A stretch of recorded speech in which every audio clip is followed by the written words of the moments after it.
Hello, and welcome back to another Star Citizen video. Today, we are here with the Gladiator, not to be confused with the Gladius from Aegis, but this is the Gladiator from Anvil Aerospace. It is a carrier-based bomber. It is 22 meters in length. It weighs a total of 26 metric tons, and it can crew 2 people, believe it or not.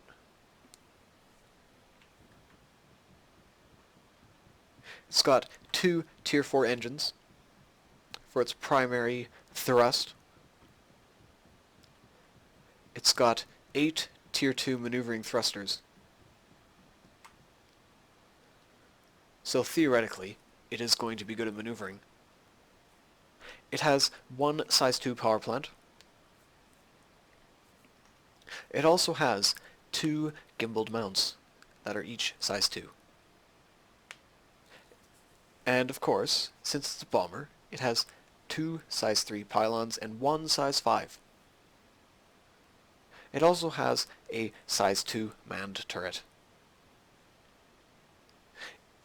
And of course, we can't forget the shields. It's got a size 3. I'd like to start off by saying that, especially from this angle, it almost looks like a cutlass. But also, that it almost looks like a boat when these landing legs are up. And these things are so cool. I mean, just look at that. When these landing legs are up, the bottom makes it almost look a little bit like a boat. Or like a pontoon sort of thing, if you get what I'm saying. Now the front, this is an interesting thing, this antenna.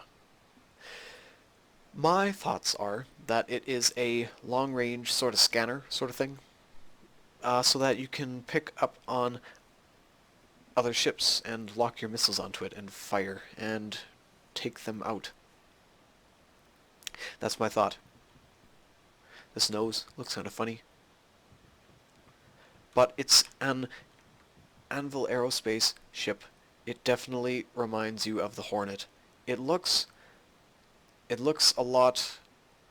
This is going to be such a corny reference, but Cars 2, the second one, the spy one, the ships, like the battleships at the beginning, the ones that fire the rockets, it reminds me a little bit of those. At least the main body of the ship. Landing gears here, again, very, very well made. Very militaristic, because we all know Anvil Aerospace. I mean, that was like the second ship, I guess, that Chris made. First being the Bengal, I believe. Second being the Hornet that they showed in that demo in 2012. Coming around here again, though. Landing gears. Never gonna get enough of these things. They're beautiful. Look at all these missiles. So many.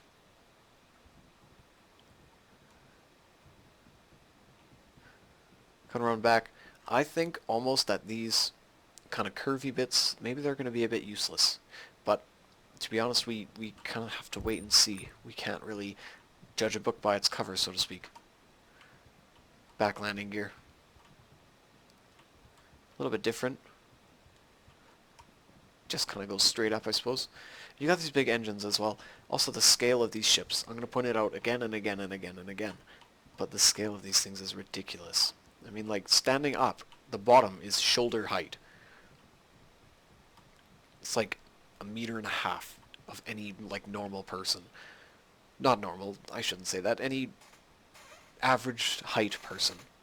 About 1.5 meters. To the shoulders, I suppose? Yeah, more or less. Nice colors as well. Got a bit of red. You can kind of see it with the flashing light.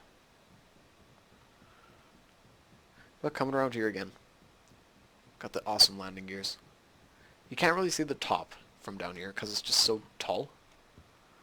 But I think that's a maneuvering thruster. Anvil Aerospace, they kind of have their thrusters looking like that. And you can see the turret up there. But to get in the ship, you come to the bottom, till you see the U's. Okay. That is a problem. Oh. Okay.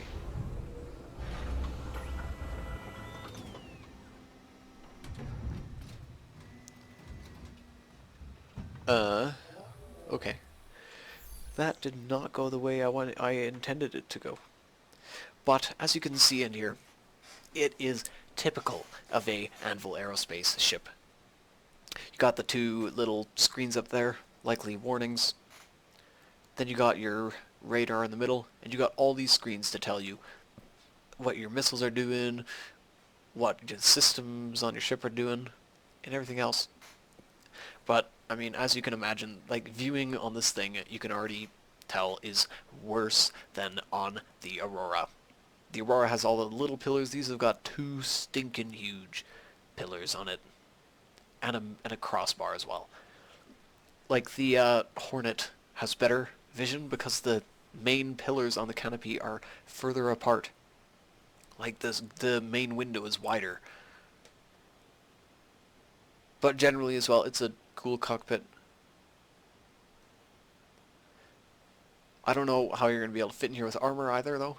Because, well, the seat does kind of come up it, but it didn't work. Let's take a look outside. Oh yeah. That is the view that everyone knows from a carrier-based bomber. Especially the Gladius. Well, the Gladius. It is a Anvil Aerospace ship, and you can definitely tell. It's very, very cool. I love the look of it.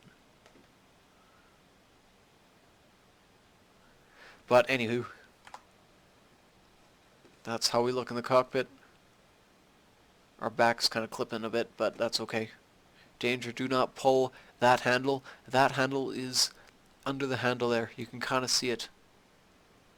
That's to pop the canopy, and then you go flying. And then no more you, because you forgot to wear a spacesuit. Let's pop out and try to get to the other seat.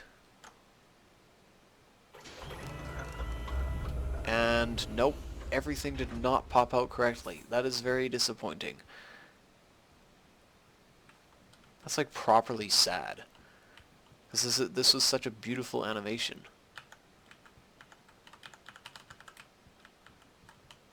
Maybe I can actually open it. Oh, this might be the golden ticket to get in the back. But, oh, it's so cool, because, like, the entire seat, the pilot and the, I guess the crew member, both of the seats kind of go, you know, down. And then it moves, and then it goes forward. Then you turn around. So yeah, the animations are just really broken. Really disappointing. Gun 1. Gun 2, I suppose. Energy panel. Or entry panel. Ordnance reference. I guess that's what we actually have. What's that say? Computer, navigation select, default, DYD, I don't know what that is, frequency. Cool.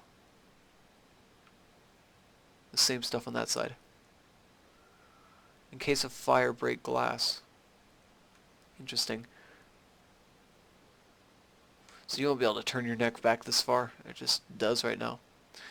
Oh, look at that. When ordering replacements, quote engine number FC27691A. Wow. And look, there's actually like a logo on that light. That's the detail they've gone to in this ship. Viewing angles aren't bad. I mean, does this turret rotate? I think it does. It looks like it does. But the glass goes like all over the top. You're like in a bubble. Right? It's very cool.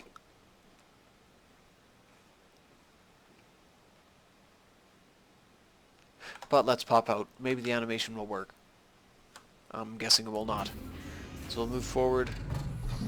It'll rotate us, or it'll just kind of send us down. No, it did not work. I'm sorry guys, that's terrible. It's so good. My head's even in like the wrong direction. But I mean, what do I think of the ship?